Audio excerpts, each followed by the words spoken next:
Então vamos lá. Nós estamos realizando a nossa série de grupos. O que é uma série de grupos? É igual a série do Netflix, certo? Quando você vai assistir a série, ela tem uma história com começo, meio e fim, não é? Então nós sempre iremos trazer séries aqui para vocês. Nós iremos pegar um livro espiritual e ir destrinchando esse livro com vocês, para que vocês consigam ter conteúdo de oração. O que nós estamos querendo fazer? E como eu disse, né, tem pessoas novas aqui, tem pessoas que já viram, vocês estão ouvindo. Quem já veio já vai ouvir de novo. Mas é importante falar isso, que a proposta é diferente. A proposta é que a gente medite livros espirituais, porque nós percebíamos que nós íamos para o grupo de oração, sentíamos aquele fogo naquele momento, mas depois o que acontecia? Não chegava nem no maluca para comer o lanche depois do grupo, o fogo ia. Quem já sentiu isso? Levanta a mão. De conseguir rezar no grupo, mas às vezes não conseguir manter essa perseverança. É ou não é verdade? Então nós estamos realizando encontros de oração que tem como proposta ensinar você a rezar durante a semana. E como que nós rezamos durante a semana? Tem que ter conteúdo de oração. Beleza? Para uma fogueira manter acesa, ela precisa de fogo, de oxigênio, mas precisa de combustível, precisa de madeira, precisa de carvão, não é verdade? O que nós queremos oferecer para vocês através das leituras espirituais? Carvão, fogo. Porque se você pega um fósforo e acende, ele acaba rápido, mas se você joga esse mesmo fósforo numa pilha de madeira, de carvão, o que acontece? Ele preserva por muito mais tempo, sim ou não? Você percebeu que quando eu fui rezando, eu ia falando diversas passagens bíblicas?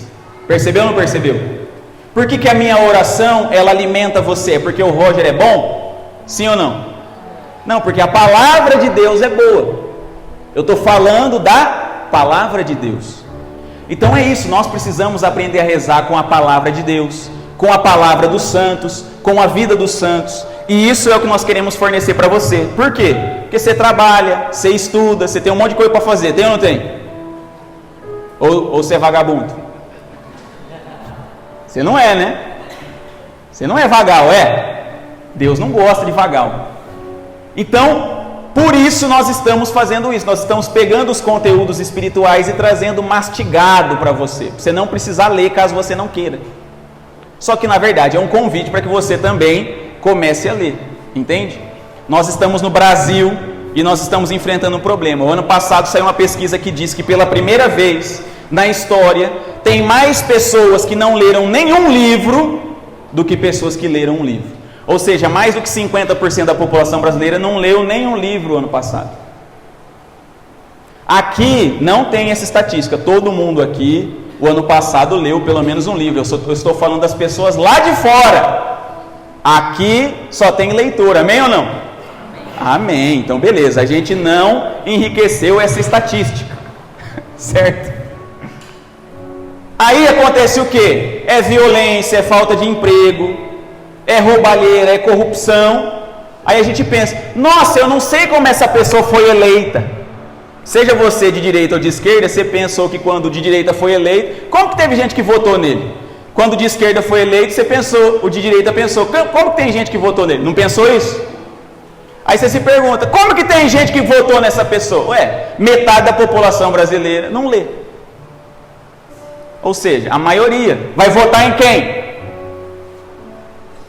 Está respondido. De novo, não estou falando de política, eu estou falando de você.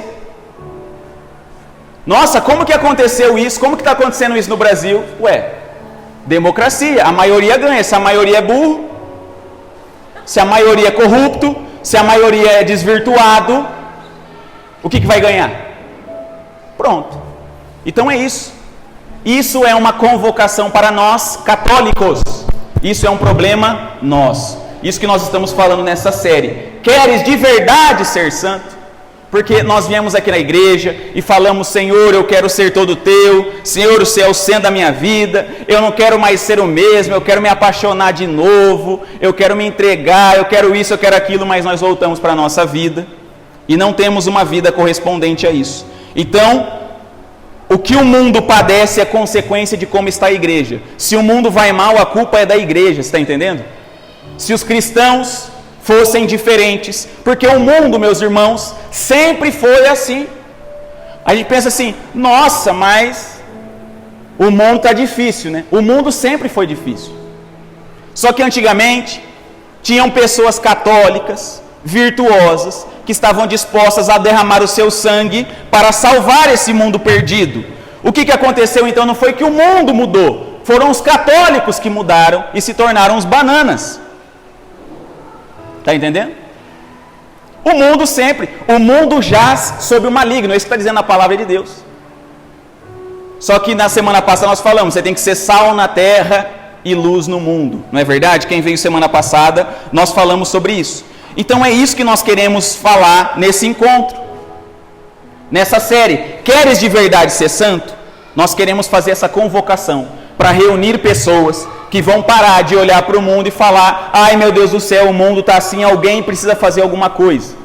Nós vamos olhar para nós e falar, eu preciso fazer alguma coisa. Eu vou dar o meu esforço humano, que aliado à graça de Deus, vai transformar o mundo. Você acha que isso é muito para você? Não é. É muito para você, mas para Deus é pouco. O que Deus precisa é de um coração disponível, como os corações de Santo Agostinho, como o coração de Santa Mônica, como o coração de São Felipe Neri, como na semana passada o coração de Carlo Acutis. É a graça de Deus quem faz, mas ela não consegue fazer porque não tem corações disponíveis. Amém? É isso que eu queria reunir aqui, pessoas de verdade que querem fazer alguma coisa para transformar o mundo. Nós não vamos transformar o mundo, gente, pelas urnas. Nós não vamos transformar o mundo mudando o governante. Nós não vamos transformar o mundo tirando o traficante da rua da nossa casa. Nós vamos transformar o mundo quando a gente transformar nós mesmos. Eu sou a única coisa que eu consigo transformar. Eu não consigo transformar nem minha esposa, que mora comigo todo dia, dorme comigo. Não consigo transformar nem ela, né? Então é isso. Nos últimos encontros nós vimos que a crise do mundo então é uma crise de santos. Não é uma crise econômica, nem política, nem de corrupto, não é nada disso. A crise do mundo é uma crise de santos. E se eu não sou santo, a culpa é minha. Na semana passada nós vimos que há uma grande dificuldade de nós sermos esses santos porque nos faltam referências. Parece que os santos são umas coisas muito distantes. Parece que o santo é uma história de folclore. Então lá na escolinha tem o Saci Pererê, a mula sem cabeça, tem o Curupira. Mas depois que você vira adulto, você não pode mais acreditar em Curupira, Saci Pererê. Você começa a acreditar em Santo Agostinho, você começa a acreditar em São Benedito. Você coloca lá um café para ele, você coloca lá o Santo Antônio de cabeça para baixo. Ele é só um folclore, mas não é uma pessoa de verdade. É isso que nós vimos no encontro passado. Mas eu mostrei fotos para você de que nós já estamos vendo marido participando da canonização de esposa. Nós estamos vendo filha participando da canonização da mãe. Nós estamos vendo mãe participando da canonização de filho. Ou seja, a santidade é uma coisa real, é acessível. E semana passada a gente viu um menino de 15 anos ser canonizado e o corpo dele está intacto. Sabe o que é um corpo intacto? É um corpo que a pessoa morreu e não se decompôs. Quando abriu o caixão não tinha osso lá dentro. Tinha o corpo da pessoa igual. Isso é um milagre. Então isso daí não acontece lá em 1200 e bolinha. Porque quando nós ouvimos que, por exemplo, São Francisco de Assis, ele foi lá em Assis, né? E ele viu a canela de uma mulher, sentiu o desejo pela canela e começou a rolar pelado na neve. E onde ele rolou lá nas roseiras, não nasce mais espinho até hoje, a gente acha que isso daí é uma história da carochinha, não é verdade? Quando a gente vê que Santo Antônio era um pregador tão bom, que ele foi pregar num lugar, as pessoas não quiseram ouvir Santo Antônio. Aí ele falou, vocês não querem me ouvir? Então eu vou pregar para os peixes. Ele começou a pregar para os peixes saiu e ficou ouvindo a pregação dele. A gente fala, isso daí é a história da carochinha, não é verdade? Aí quando você vê Carlo Acutis, você abre, o cara morreu em 2005, 2006, com 15 anos de idade. Você abre o caixão dele, está intacto o corpo dele. E você vai lá em Assis, e você consegue ver que o corpo está intacto, mas aconteceu em 2000 e pouco, não é mais em 1900 e bolinha, 1200 e bolinha, 1000 e bolinha. Deu para entender? A santidade ela é possível, ela é real, e ela é acessível a todos nós, desde que nós nos entreguemos de verdade. Então o encontro de hoje se chama Humanizar para santificar. Vamos repetir? Humanizar para santificar. Ou seja, quando eu falo de santo, santo, santo, santo, às vezes dá a impressão de que a nossa humanidade é o que nos atrapalha para ser santo. É ou não é verdade? Eu não consigo ser santo porque eu tenho um monte de defeito, eu sou homem. Se eu conseguisse, Roger, que alguém pagasse todas as minhas contas e eu ficasse só aqui no Santíssimo, rezando, aí eu conseguiria ser santo. Mas sabe o que é? Eu tenho que trabalhar, eu tenho que pagar conta, eu tenho que limpar meu nome. Meu filho está precisando de escola, de material escolar, etc, etc, etc. Eu tenho o dever da escola para fazer. Se eu conseguisse rezar 24 horas por dia, aí eu seria santo. Quem já pensou isso? Que para ser de igreja, para ser de Deus, precisaria rezar 24 horas por dia. Está errado. Se você quisesse rezar 24 horas por dia, você tinha que ser freira. Se você quisesse rezar 24 horas por dia, você tinha que ser monge. Porque nem padre secular reza 24 horas por dia. O padre tem que atender. Imagina, você vai lá confessar com o padre, pedir a extrema unção para alguém da sua família. Alguém faleceu, você vai pedir exéquia. O padre fala, eu não posso ir no enterro agora lá da exéquia, porque eu estou rezando aqui. Eu tenho que rezar 24 horas por dia para eu ser santo. Você vai gostar desse padre? Quando você pedir uma bênção para o padre, ô padre, não tem como o senhor abençoar aqui meu terço? Ele vai, a minha imagem, ele vai falar, não posso abençoar porque eu tenho que rezar 24 horas por dia, senão eu não vou ser santo. Você vai gostar desse padre? Sim ou não? Então não é para rezar 24 horas por dia, não desse jeito. É para fazer da vida uma oração. Então, eu quero pegar com você, eu esqueci o livro hoje, mas está aqui no meu celular, tá? O livro, O Valor Divino do Humano, nós estamos trabalhando esse livro. E esse livro conta um pouco disso que eu estou falando para você. Que o valor divino do humano, ou seja, não é para você negar a sua humanidade no processo de santidade. Mas ao contrário, é justamente a nossa humanidade que nos fará alcançar a santidade. Certo? Então olha só o que vai dizer o Jesus Urteaga no livro O Valor Divino do Humano. Presta atenção aqui, tá? Roger, mas eu não tenho livro, não tem problema. É só você me ouvir que eu estou lendo para você. Igual quando nós éramos criança, o nosso pai lia a história de quadrinho para nós lá, infantil. Eu estou lendo aqui uma coisa da vida espiritual para você, tá bom? Então vamos lá, olha o que o Jesus Urteaga diz. Há que empregar outra palavra que não seja despersonalização para designar a total purificação do pecado e as más inclinações que o homem tem de levar a cabo dentro de si com a ajuda de Deus. Para sermos melhores, é preciso deixarmos de ser normais. Olha o que ele fala. Está falando assim, tem pessoa que pensa que para ser santo tem que se despersonalizar. Ou seja, o que é se despersonalizar? É perder a própria personalidade. É perder a própria identidade. Então, por exemplo, eu tenho esse estilo aqui, Alguns agradam, outros não agradam. Se eu começasse a ser santo e começasse a vestir terno aqui, apareço na semana que vem de terno, porque eu acho que é de terno que entra no céu. O que ia acontecer comigo? Uma despersonalização. O Roger não gosta de terno. Está entendendo? Só que aí coloquei na minha cabeça que eu preciso de terno para ir para o céu. O Roger, ele gosta desse cabelo espetadinho aqui. Aí eu não, esse cabelo aqui, não, Jesus tinha um cabelo grande, então eu vou deixar o cabelo grande e a barba grande. Deu para entender? Não, agora que eu sou de Deus e me converti, eu não quero mais jogar videogame. Eu gosto de jogar videogame. O Carlo Acuti jogava videogame 2 horas por semana. Mas ele jogava videogame. Sim ou não? Ou seja, eu não preciso deixar de ser eu naquilo que é bom. Eu preciso deixar de ser eu naquilo que é mal. Certo? Então é isso, para sermos melhores é preciso a gente deixar de ser normal. Você já conheceu alguém assim? Que fez um retiro, se converteu e você começou a olhar para a pessoa, parece que ela está meio estranha agora? Abafa o caso, mas você já percebeu? A pessoa começou a vestir umas roupas estranhas, começou a se comportar de um jeito estranho na missa, começou a ter atrito na família dela, ela vai nos lugares agora e fica sendo fiscal de cerveja, fica vendo quem está bebendo, quem não está bebendo, fica vendo quem está cometendo pecado, quem não está cometendo pecado. Todo mundo está querendo ouvir lá o Gustavo Lima, ela quer colocar o Frei Gils no churrasco. Aí ela vira o chatólico. Aí você quer chamar a pessoa, vamos lá na missa junto comigo. Ela fala, para ficar igual você, eu quero ficar aqui. Para sermos melhores é preciso que a gente deixe de ser normal.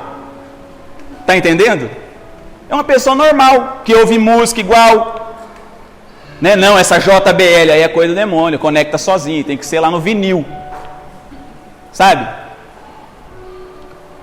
Será possível que a graça destrua a natureza? Não. Foram os homens que erradamente a destruíram. Despersonalizar-se naquilo que o homem tem de bom, e que é muito, é o que de mais ruinoso pode acontecer para um cristão. Ou seja, você perder a sua identidade. Eu sou desse jeito. Se você sentar comigo, se você me chamar para um churrasco, eu vou ser desse jeito no churrasco. Entendeu? Do mesmo jeito que eu estou pregando aqui, eu vou conseguir falar as mesmas coisas. Eu já ouvi 1 milhão de vezes essa frase. Nossa, eu pensei que você era diferente. Só que nesse caso aqui, ela está falando diferente para pior, entendeu? Eu pensava que eu não poderia falar algumas coisas com você. Eu pensava que você ia me condenar. Eu pensava que você não ia rir dessas coisas. Eu pensava... É claro que isso aí é uma coisa boa. Ou seja, se eu chego numa roda, estão falando lá de mulher, de traição, das vantagens corporais e físicas de algumas mulheres, você entendeu? Tentei falar de uma palavra no jeito bonito aqui que você entendeu. Estão falando das vantagens físicas de uma mulher. Aí eu chego, o Roger chegou. Antes eu me incomodava com isso, eu falo, é verdade, eu cheguei, pode mudar de assunto. Isso é autoridade espiritual, não é verdade? E isso é alguém que não compactua com o pecado do outro. Só que nem por isso eu sou chato. Está entendendo? Existe uma diferença. Desenvolve a tua natureza, a tua atividade humana e desenvolve até o infinito. Tudo que empequenece, contrai e estreita, tudo que nos detém no medo, não é cristianismo. Olha o que o Jesus Verdeaga está falando. Não tenha medo de se envolver com essas pessoas. Eles não são os nossos inimigos, eles são os nossos pacientes. Converter quem já é da igreja é fácil. É ou não é verdade? É difícil converter quem não é da igreja. Por exemplo, para você entender o que é um testemunho. Isso aqui eu não estou dizendo para me engrandecer, eu estou dizendo para falar para você como que isso pode acontecer na prática. Eu não estou falando de um livro, eu estou falando de uma experiência real. Quando eu morava lá na casa dos meus pais, eu morava na Secap. Bairro tranquilo, entendeu? De boa, paz. Tinha um condomínio lá 24 horas, para entrar tinha que pedir autorização e para sair tinha que pedir autorização. Secap. Na frente da minha casa, do lado, assim, 2 casas por lado, era um ponto de droga. Tranquilo. Secap. Entendeu? De boa. O que acontecia? Toda segunda-feira a gente se reunia na minha casa para rezar com a comunidade. E aí colocava os carros tudo na frente da casa dos vizinhos, né? Como a gente era jovem e ia para a faculdade, que hora que começava a reunião? 10h30 da noite. Tudo jovem maluco, não faça isso. Não, os jovens podem fazer, que dá certo, mas adulto... Hoje, se a reunião está dando 9h30, já começa a olhar para o relógio, já quer ir embora. Mas naquela época era uma delícia. Certo? A gente deixava os carros lá. E aí, o meu carro eu sempre deixava mais para frente, porque como eu sabia que era um ponto de droga, eu deixava o meu carro ali, caso acontecesse alguma coisa, era com o meu. Aí todo mundo ia embora, eu pegava o meu carro para guardar na garagem. E aí tinha um cara lá, que era o cara da rua, sabia que eu morava ali. O cara trabalhando, né? 11h30, o cara estava trabalhando. Certo? Ele disse, o que vocês ficam fazendo aí? Até o cara achou estranho, né? O que vocês ficam fazendo aí? Esse monte de carro, meia-noite, velho, na casa dos outros. Não, então, nós somos da igreja, não sei o quê. Ah, uma semana foi só isso o diálogo. Na outra semana, mas o que é esse negócio da igreja que vocês ficam fazendo? Ele já quis entender o que era. Ah, então, nós somos lá da Santa Luzia. Aí o que ele falou? Ah, lá do Padre Maurício. Sempre, né? Todo mundo fala isso. Isso, lá do Padre Maurício. Então, não sei o que, beleza. Na outra semana, então, eles iam lá puxando assunto comigo, certo? E aí a gente estava prestes a fazer o retiro. E aí, teve um dia que eu cheguei lá nessa terceira semana, tava lá o cara que... você é da igreja, né? O cara falou, o cara da igreja aí, o cara da igreja aí. Aí ele falou, você é da igreja, né? Eu falei, eu sou da igreja. Reza por mim aí. Eu falei, mas o que você quer que eu reze pelo quê? Não, é porque não fui eu, o senhor, não sei o que, começou a falar que ele estava sendo acusado injustamente de alguma coisa, que eu não entendi muito bem o que era. Não fui eu, foi eu, não vou rezar para você não, vamos rezar junto. Aí ele pegou eu, mais 3 caras lá, demos uma mão embaixo da árvore. Fala, agora você fala com as suas palavras o que você quer falar, que daí depois eu rezo por você. Aí ele começou, não fui eu, e não sei o que, senhor, eu estou pelo certo. E começou a rezar, né? Falei, nossa, se a polícia baixa aqui, eu rodo junto. Como que eu vou explicar pro cara que eu estava rezando com os... Não, senhor, eu estava rezando, não tem nada a ver com isso. Enfim. Aí ele foi lá, rezamos, e eu falei, nós estamos fazendo um retiro, vocês não querem ir? Não, eu quero ir. Beleza. O cara arrancou 50 do bolote de dinheiro, assim, pagou a ficha do retiro na hora para mim. Não, eu vou. Dei a ficha para ele. Falou, você vai mesmo? Eu vou, não sei o quê. Pum, pagou. Assinou e tal, não sei o quê, passou, né? Aí meu pai, eu falei pro meu pai isso, o fulano ali falou que vai fazer o retiro, vamos ver, né, se vai aparecer. Aí o cara foi, e meu pai falou pro pai dele, o seu filho vai fazer o retiro lá do meu filho e tal, não sei o quê. Ele ficou tão feliz, ele não sabia que o filho dele já tinha pago, que ele pagou a ficha do filho dele também. E deu pro meu pai chegou lá, o cara fez questão, eu falei para ele falar direto com você, ele fez questão, pagou a ficha para mim. Toma aqui o dinheiro. Eu falei, mas o cara já pagou a ficha. Não, então pega o dinheiro. Eu fui lá, peguei o dinheiro e devolvi. Seu pai quis pagar a ficha, vai mesmo, seu pai tá animado que você vai, não sei o quê. Falou, beleza. Isso era na quinta-feira antes do retiro. Na sexta-feira ele pegou os 50 reais. O que ele fez? Comprou 50 reais de corote. Ele e os 3 amigos dele. Chegou no retiro, carcado, mamado. Mas eles foram lá, bêbado, bebaço. Quem estava aqui nesse retiro? Que lembra? Você estava? Chegou lá bêbado, alguém pregou para esses caras? Lógico que não. Sabe o que nós fizemos? Demos banho nele, fizemos um café bem melado, demos um café melado para ele com bastante glicose, colocou ele para dormir. No outro dia ele levantou, ele serviu, ficou no retiro, etc, etc, etc. No primeiro dia ele saiu saiu caindo por causa de bêbado. No Pentecostes acontece isso, né? No Pentecostes acontece que quando Pedro está cheio do Espírito Santo, começa a pregar e vê os apóstolos daquele jeito, a palavra de Deus vai dizer que as pessoas olham para ele e falam, 9 horas da manhã os caras já mamados, velho, chapado. E aí Pedro falou, mas não é vinho doce, eu estou chapado do Espírito Santo. Esse cara chegou chapado de vinho doce no nosso retiro. Só que no último momento do retiro teve a efusão do Espírito Santo, ele estava no chão, repousado no Espírito, chapado agora no Espírito. Ele chegou chapado do vinho, mas ele saiu chapado do Espírito, está entendendo? Ele começou a serviu por 1 ano e meio, 2 anos, num movimento da nossa paróquia. Ele foi para o movimento que ele se identificava mais com as pessoas, que eram pessoas mais do rolê, está entendendo? Se pareciam mais com ele, está tudo bem, mas foi evangelizado, você está entendendo? Imagina se eu tivesse chegado para ele, me comportado de uma outra maneira e feito de uma outra forma. Essa pessoa não tinha sido alcançada. Então nós não podemos mudar as nossas características, porque veja, o Senhor não quer mudar a sua natureza, Ele quer transformar a sua natureza. O que quer dizer isso? Quando Pedro se encontrou com Jesus, o que ele era? Não, pelo amor de Santo Cristo. Vou fingir que eu não perguntei, eu vou perguntar de novo. O que Pedro era quando se encontrou com Jesus? Pescador. Pescador de peixes. Quando Jesus se encontrou com ele, falou assim, Pedro, agora eu te farei carpinteiro. Falou isso? Porque Jesus era carpinteiro, não era? Ele se encontrou com Jesus, quis fazer de Pedro um carpinteiro para ter um servente para ele.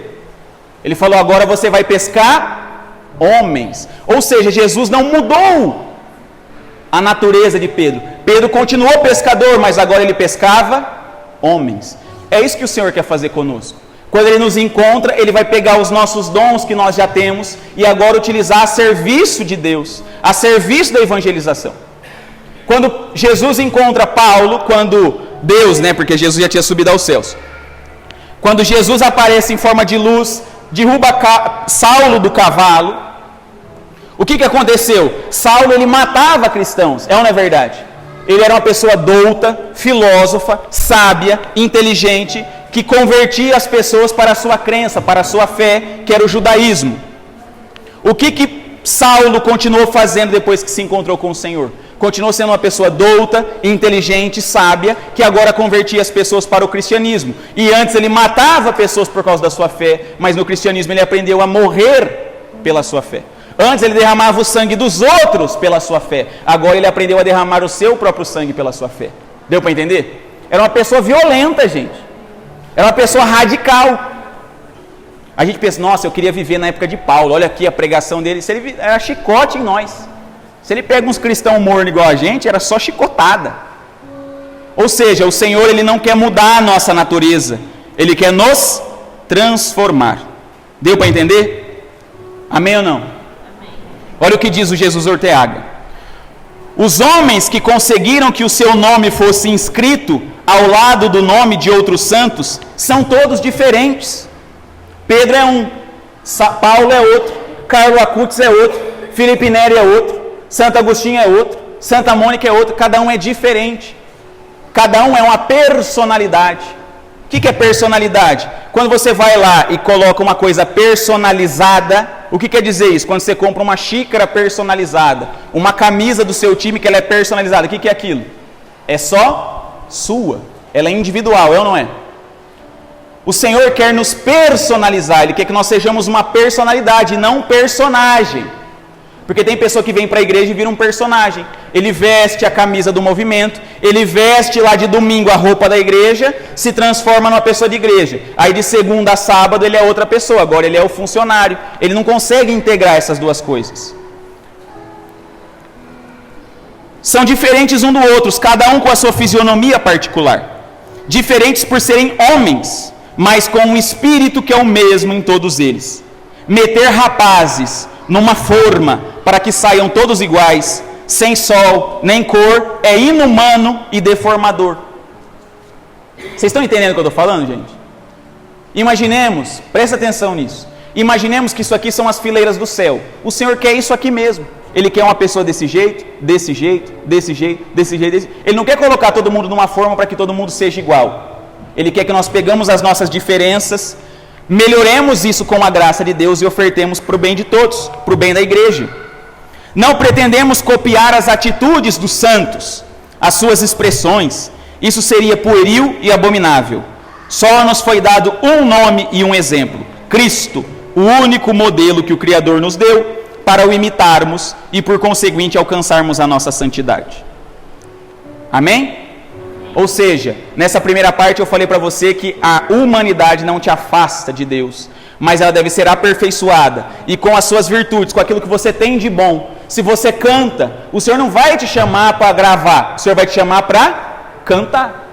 Se você toca, o Senhor vai te chamar para tocar, não vai te chamar para limpar a igreja.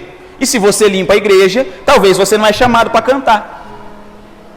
Nossa, mas é tão lindo cantar na igreja, eu queria tanto cantar na igreja. Aí você dá o microfone para a pessoa, ela está em dó, dá dó de nós, né?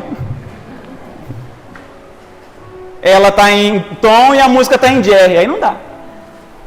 Aí porque ela quer realizar um desejo pessoal, nossa, eu queria tanto cantar, eu vou rezar para Deus me transformar numa... Ih, meu filho, daí, ó, você vai atrapalhar os outros. Você já estava lá rezando na missa e a pessoa entra naquela música e você fala, nossa Senhora, dá vontade de rezar em silêncio? Já teve essa sensação? É a pessoa que está no lugar errado. Claro que com caridade nós temos que dizer para essa pessoa, ó, talvez não seja aí o seu lugar. Se eu quiser ajeitar as coisas bonitas desse jeito aqui, eu não consigo também. Certo? Então tem espaço para todo mundo, mas cada um ao seu lugar. Nós precisamos aceitar os dons que Deus nos deu e colocá-los a serviço do bem comum. Então agora, que nem eu disse, nós precisamos parar de ser um personagem que de domingo usa uma roupa e de segunda a sábado usa outra roupa. Ou seja, alguém que imita ser cristão, mas não consegue ser cristão de verdade. Porque o que nos faz não conseguir converter as pessoas, gente? O que nos faz não conseguir mais ser sal na terra e luz no mundo é justamente que nós não temos uma unidade de vida.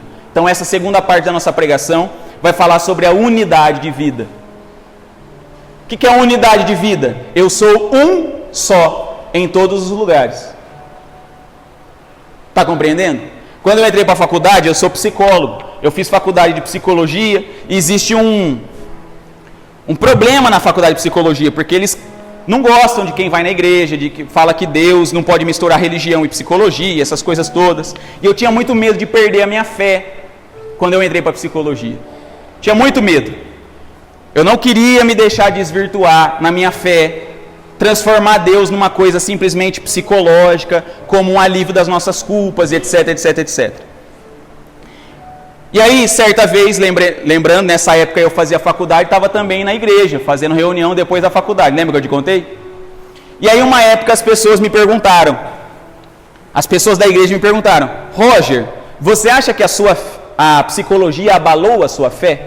Me fizeram essa pergunta lá no meu Instagram, na minha caixa de perguntas. E inspirado pelo Espírito Santo, eu respondi, na verdade, eu acho que não foi a psicologia que abalou a minha fé. Foi a minha fé que abalou a psicologia. Quando eu entrei na faculdade, as pessoas começaram a ir no meu grupo de oração, não era eu que ia para o bar. Até minha professora foi um retiro, você acredita nisso? A minha professora de psicologia fez um retiro. Ela tinha descoberto um diagnóstico de câncer lá. Eu fui corrigir a prova, não sei o que. Eu vi que ela estava meio assim, comecei a conversar com ela. Falou, não, eu vou no retiro. Ela foi lá um dia no retiro, nos outros dias ela não foi. Mas ela foi um dia no retiro. Porque ela estava fazendo o tratamento e ela não conseguia dormir fora da casa dela. Entendeu? Mas ela assinou a ficha, pagou e foi. Olha que doideira. Ou seja, não foi a psicologia que abalou minha fé. Lá dentro as pessoas começaram a mudar. E de novo, eu não estou colocando isso para você, nossa, como o Roger é bom. Não, é unidade de vida.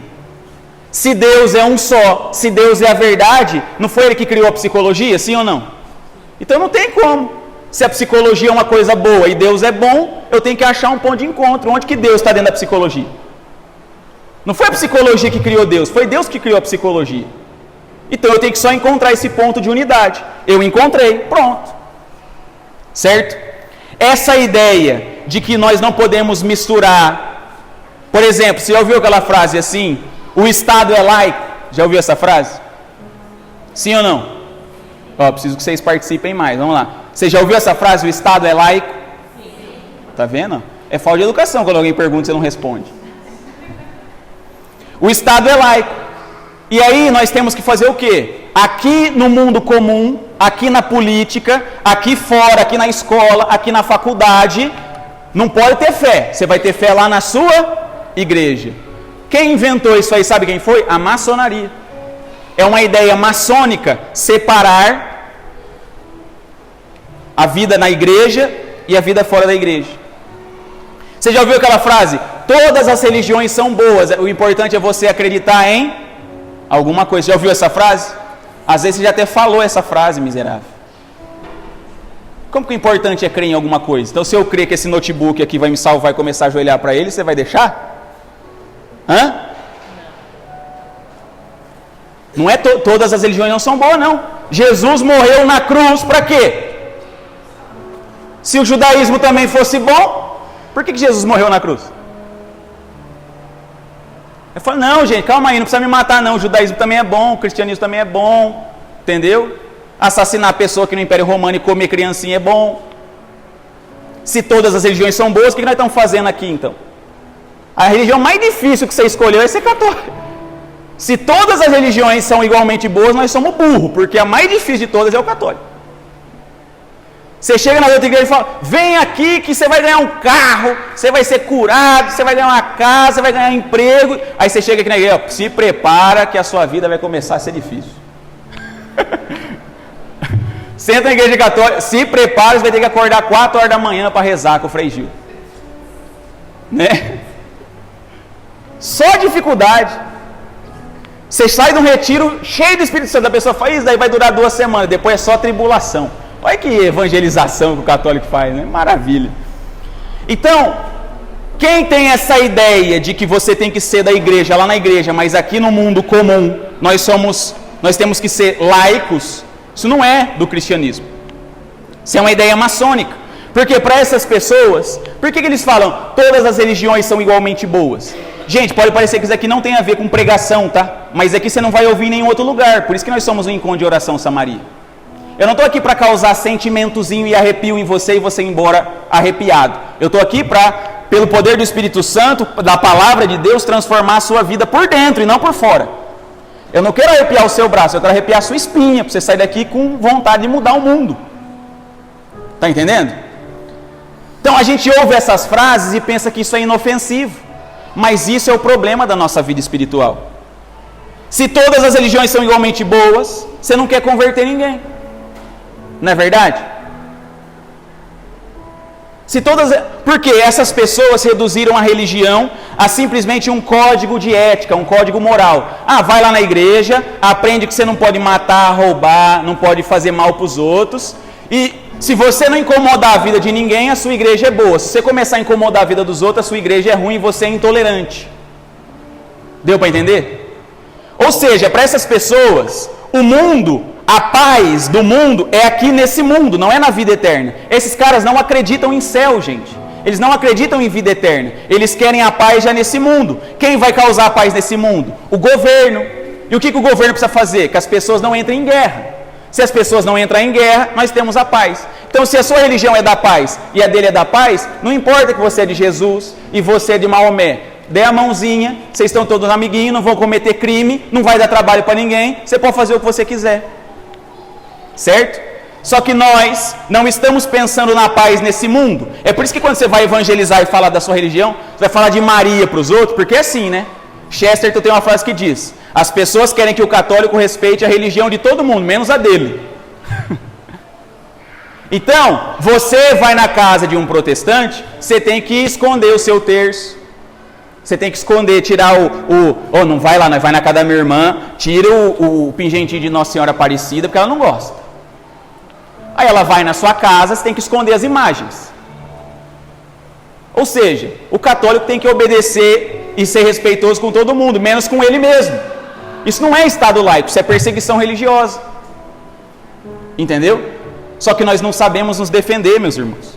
Falta unidade de vida. Isso gera em nós duas coisas. Gera uma vida dupla, porque como eu falei, a gente se torna uma pessoa na igreja e outra pessoa fora da igreja. E gera um ateísmo prático. O que é um ateísmo prático? A gente vive como se Deus não existisse. Lá no meu trabalho eu não sou do movimento da pastoral, então lá eu posso. Entendeu? Falar para a pessoa, eu bato seu cartão ponto, não precisa se preocupar não. Entendeu? Eu troco com você, eu faço isso, eu faço aquilo, bababá, bababá. Só que olha só o que a doutrina social da igreja vai dizer. Na experiência do crente não pode haver duas vidas paralelas. Por um lado a vida espiritual e por outro a vida secular. A vida da família, do trabalho, das relações sociais, do empenho político e da cultura. A síntese, a integração entre fé e vida exige um caminho com sabedoria, pelos elementos qualificadores da vida cristã. O que é um elemento qualificador da vida cristã? A doutrina social da igreja diz: a palavra de Deus, a celebração do mistério cristão, que é a missa, enriquecida pela experiência eclesial autêntica, você ter vida de comunidade, enriquecida pelo particular serviço formativo de sábios guias espirituais, ou seja, alguém que faz isso aqui que eu estou falando para você. O que adianta você aprender de Bíblia aqui, de vida de santo, se você não sabe que você pensa igual um maçom, sem saber? Que você sair daqui acreditando que todas as religiões são igualmente boas. Que o Estado é laico e está tudo bem você esconder imagem quando algum familiar vai na sua casa. O exercício das virtudes sociais e o perseverante esforço da formação cultural e profissional. O que gera uma unidade de vida, então? Eu vou repetir. A doutrina social da igreja dizendo: para você parar de ser um personagem, para eu parar de ser um personagem, o que nós precisamos fazer? Isso aqui: oração pessoal, palavra de Deus, missa, vivência da comunidade, vivência paroquial, serviço formativo, exercício das virtudes sociais e perseverança no esforço da formação cultural e profissional. Gente, se a gente não fizer tudo isso aqui, é ladeira abaixo a nossa vida. Amém ou não? Então, nessa segunda parte, eu ia dizendo que nós não conseguimos ser personalidades autênticas porque nós não conseguimos ter unidade de vida. Não conseguimos ter unidade de vida. E olha o que o Jesus Urteaga diz aqui para eu já ir finalizando. Presta atenção. Dizia-te isto e insisto. Nós, os cristãos, não podemos levar uma vida dupla, diferente perante Deus e perante os homens. Uma só atitude devemos adotar em face da religião e da vida. As duas estão intimamente unidas, como a alma e o corpo. Qualquer outra posição é falsa e desprezível. E por isso são falsas e desprezíveis muitas vidas de hoje. Olha que forte que ele diz. Por que muitas vidas são um chuchu? Não tem gosto de nada. A pessoa não impacta ninguém. A pessoa fala de Deus, mas as pessoas... Porque falta essa unidade de vida. Falta essa união. E aqui eu finalizo com a última parte. O que nos gera, meus irmãos, essa unidade de vida? Virtudes. Nós temos que ser homens de verdade. Nós temos que ser assim. Temos que ter culhão. Nós temos que ser mulheres de palavra. Nós temos que ser homens de palavra. Que o seu sim seja sim, o seu não seja não, porque o que passa disso é do maligno. Então a gente pensa que ser cristão é ser um coitado que fica assim. Não, nós temos que ser personalidades fortes. Entendeu? Nós temos que ser personalidades fortes. Olha aqui eu finalizo. E por que isso não acontece? Porque nós não nos esforçamos para buscar as virtudes. A gente não se esforça para ser paciente. Você se esforça para ser paciente? Sim ou não? Se esforça? Amém. Olha lá, eu precisei exercitar minha paciência agora. Vocês nunca falam, quando vocês falam o contrário.